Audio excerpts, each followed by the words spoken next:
Thailand falling in world happiness rankings. The country has fallen sharply in surveys since 2012. The annual survey has become more sophisticated at measuring people's happiness worldwide using the Gallup polling organization in addition to government statistics across a range of metrics from social trust, generosity, freedom as well as economic well-being and health data. After a year of sacrificing the economy and achieving one of the lowest death rates worldwide from the pandemic, the survey results will be both a disappointment and a wake-up call to the government in Thailand. The message is that the country's problems are many and did not cease to exist because of the pandemic. Thailand's retention of its place as the 54th happiest country out of 149 nations surveyed for the World Happiness Index, announced on Friday, is hardly good news for the Thai government. It comes after the kingdom suffered a 6.1% economic contraction for the year, which saw it with one of the lowest death rates from the pandemic in the world. However, a surge in poverty and inequality as well as fears of crime combined with political instability have set the country back since 2019 when it was ranked 52nd out of 156 countries, and certainly from the period 2012 to 2015 when it came in 33rd on the list out of 157 countries.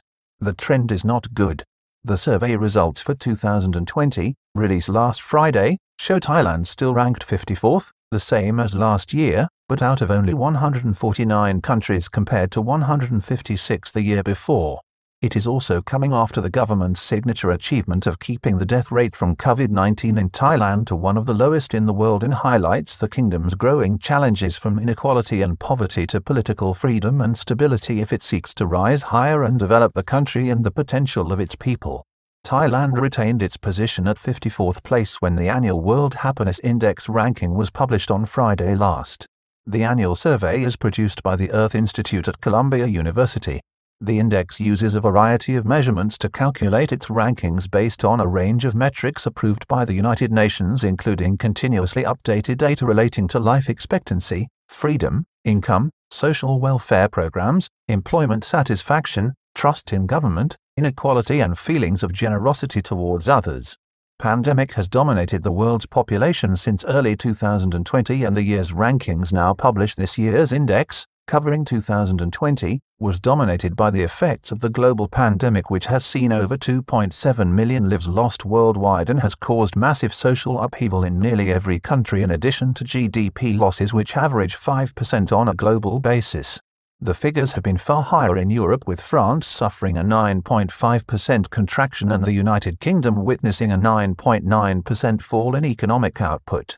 Thailand saw its economy shrink by 6.1% as the government took decisive measures to isolate the country from the threat. By comparison, the United States suffered 165 deaths per 100,000 population in 2020 compared to just 0.13 per 100,000 in Thailand. However, the United States economy only contracted by 3.5%. UK fared particularly badly in terms of both GDP loss and death rate from the COVID-19 virus in 2020.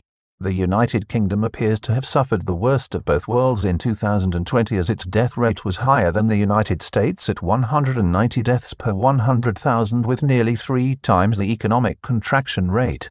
The country has recovered somewhat by staging one of the world's most effective vaccination campaigns so far in 2021, with nearly 30 million people already having received at least one dose of a vaccine. The Australian economy also fared badly with a 10% economic contraction but with a death rate of only 3.64, while New Zealand's economy only saw a 2.9% economic fall-off with a death rate of 0.53 people per 100,000. Happiness is a broader and increasingly more accurate measurement of how a country is performing. The Happiness Index, however, is a broader and deeper exercise than just comparing key data from the pandemic in 2020. A key partner in compiling and determining the index in recent years is the former US-based polling organization Gallup, which has been in business since 1935 but which has, in recent decades, taken on a larger mission supplying data to the corporate and administrative world on a broader basis. Its polling and data can pick up attitudes across the globe among the populations of all countries being targeted by those behind, making the annual index more informative and accurate. Not good news for Thailand, as it has slipped remarkably from 33rd to 54th in 8 years, with fewer countries being ranked in the index. This is not good news for Thailand and the Thai government, because despite the country's economic sacrifice last year and the impressive performance in fighting the virus, the kingdom in the 2021 report finds itself 2 places below its level in 2019, when 156 countries were surveyed compared to only 149 this year. More concerning is that Thailand, according to World Happiness Index data, ranked in 33rd place from 2012 to 2015 out of 157 countries, showing clearly a marked deterioration in the country's prospects from then up to 2021. China ranks 85th, while the United States is down to 20th, as many key countries also slipped slightly during the period 2012 to 2015. China ranked 83rd, while the United States was in 13th place, the United Kingdom in 23rd place, Germany in 16th, Australia in 9th and New Zealand in 8th place out of 157 countries. Denmark was the happiest country in those 3 years. In the 2021 report based on 2020, the following are the comparative figures with 149 countries analyzed. China ranks 85th, the United States was 20th, the United Kingdom came in 18th, Germany was in 14th place, Australia 12th and New Zealand 10th. Thailand's woes include widening inequality, poverty and the level of political freedom in the country. The reasons are clear and relate to widening inequality in the kingdom, a direct consequence of the pandemic which has hit the poorest in the country hardest, but also ongoing the economic effects despite the often stated commitment by the Thai government to tackling the issue.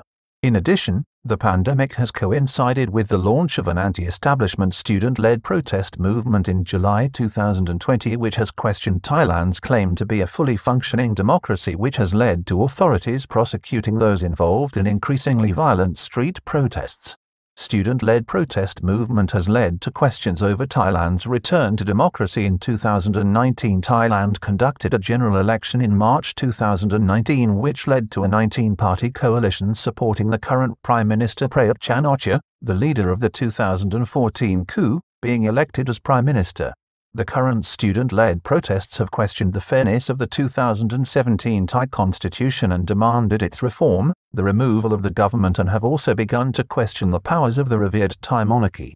US NGO, Freedom House, described the 2019 Thai general election as tainted in its latest report. The situation has led Freedom House, a US government-funded NGO, to downgrade Thailand to a country rated as not free with a rating of 30 out of 100, a drop from its previous ranking in 2019 when the kingdom was rated 32 out of 100 and declared partly free. However, the latest report by the US-based body also appears to question the legitimacy of the 2019 poll in Thailand. The results, announced 6 weeks after the polls, were tainted by irregularities, with ballots lost and initial vote tallies changed. Additionally, the formula for distributing party seats was altered after the election in order to reduce seats won by opposition parties and redistribute them to military-aligned parties, Freedom House declared in its recent report, published earlier this month. Mental health worldwide has declined due to the COVID-19 virus crisis, so too in Thailand. One of the biggest impacts of last year's response to the pandemic, as well as the negative economic fallout for all countries, has been a decline in mental health. The authors of the index, for instance, found a 22% decline in mental health levels in the UK caused by the continuous lockdowns and economic upheavals. It warned that the effects of this may also be long-term. Similar fears were expressed last year by Thai health professionals in the Ministry of Public Health. Loss of income, fears of unemployment and crime is now a major factor in Thai people's lives, and it may not just be all down to the COVID-19 pandemic. However, for Thais living in a country with a less comprehensive and generous social welfare system, the pandemic has left them dealing with high rates of unemployment, a hitherto unknown phenomenon at least since the 1997 financial crisis, and also fears of a surging crime wave driven by mental health problems, financial distress and a growing drug-taking problem fueled by cheap narcotics flowing through the kingdom's porous borders. A Suwanndusit opinion poll, on Sunday, revealed that 66% of the Thai public was worried by either unemployment or the threat of unemployment while suffering lower levels of income for nearly a year now, a fact adduced by government reports and economic analysis presented by the Bank of Thailand. This week's poll also indicated that many Thais were not so sure the pandemic is the primary driver of their reduced economic status. 59% said it was related to the emergency, but 61.5% said it was also an ongoing economic slowdown that Thailand has been experiencing since 2019. The survey revealed that just over 60% were worried about the threat of rising crime levels in the country.